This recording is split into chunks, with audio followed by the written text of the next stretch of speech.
ಹೋರಾಟ ಬೇರೆ, ವೈಚಾರಿಕವಾಗಿ ಭಿನ್ನತೆಗಳಿರ್ತವೆ, ಅದ್ರ ಬಗ್ಗೆ ನಾವು ನಿಮ್ಮ ಹತ್ರ ಚರ್ಚೆ ಮಾಡ್ತೀವಿ, ಅದು ಬೇರೆ ವಿಚಾರ. ಇಲ್ಲಿಂದ ಹೋದ್ಮೇಲೆ ನಮ್ಮ ವೈರಿನೇ ಬಂದು ಒಂದು ಮಜ್ಜಿಗೆ ಕೊಟ್ಬಿಟ್ಟು ಕೂರಿಸಿ ಮಾತಾಡಿಸಿ ಕಳಿಸುವಂಥದ್ದು ಸಂಸ್ಕೃತಿ ನಮ್ಮ ದೇಶದಲ್ಲೂ ಐತೆ, ರಕ್ತದಲ್ಲೂ ಐತೆ. ಹಂಗಾಗಿ ನಾನೇನೋ ಹೋಗ್ಬಿಟ್ಟು ಅವ್ರ ಮುಂದೆ ನಿಂತ್ಕೊಂಡು ನನ್ನ ದೇಶನ ಚಿಕ್ಕದಾಗಿ ಕಾಣಿಸೋಷ್ಟು ಸಣ್ಣತನ ನಮ್ಮಲ್ಲೂ ಇಲ್ಲ. ನಾವೇನು ಡೆಲಿಗೇಷನ್ ಹೋಗ್ಬಿಟ್ಟು ನೀವು ನಮಗೆ ಫೋರಮ್ ಕೊಟ್ಟು ಪೋಡಿಯಂ ಕೊಟ್ಬಿಟ್ಟು ನಮ್ಗೆ ಬೈಕ್ ಕೊಡು ಅಂತ ಕೇಳ್ತಾ ಇದೀವ.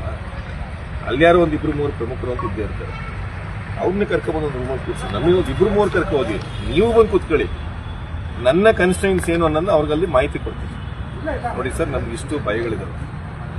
ಈಗ ಆಲ್ರೆಡಿ ಯಾವ್ಯಾವ ದೇಶದಲ್ಲಿ ಇದೇ ರೀತಿ ಈ ದಾರಿನ ಹೋದ್ರಲ್ಲ, ಅಲ್ಲಿ ಏನೇನು ಆಗಿದ್ದಾವೆ. ಯಾಕಂತ ಹೇಳಿದ್ರೆ ಎಲ್ಲಾ ತಪ್ಪು ನಾನೇ ಕಲಿಬೇಕು ಮಾಡಬೇಕು ಅಂತ ಇಲ್ವಲ್ಲ ಮೇಡಮ್.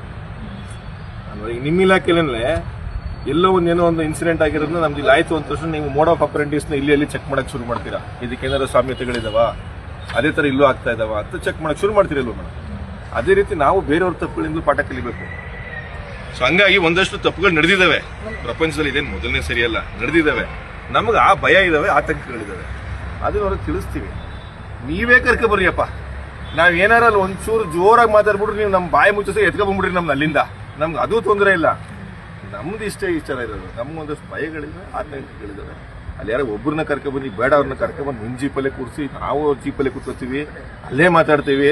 ನನ್ನ ದೇಶಕ್ಕೆ ಬಂದಿರುವಂತ ಯಾವುದೇ ಅತಿಥಿಗೂ ಅಗೌರವ ತೋರಿಸೋದಾಗ್ಲಿ, ನನ್ನ ದೇಶಕ್ಕೆ ಸಣ್ಣತನ ಮಾಡೋದಾಗ್ಲಿ ಯಾವ ದುರುದ್ದೇಶಗಳು ನಮ್ಮ ಹತ್ರ ಇಲ್ಲ ಮೇಡಮ್.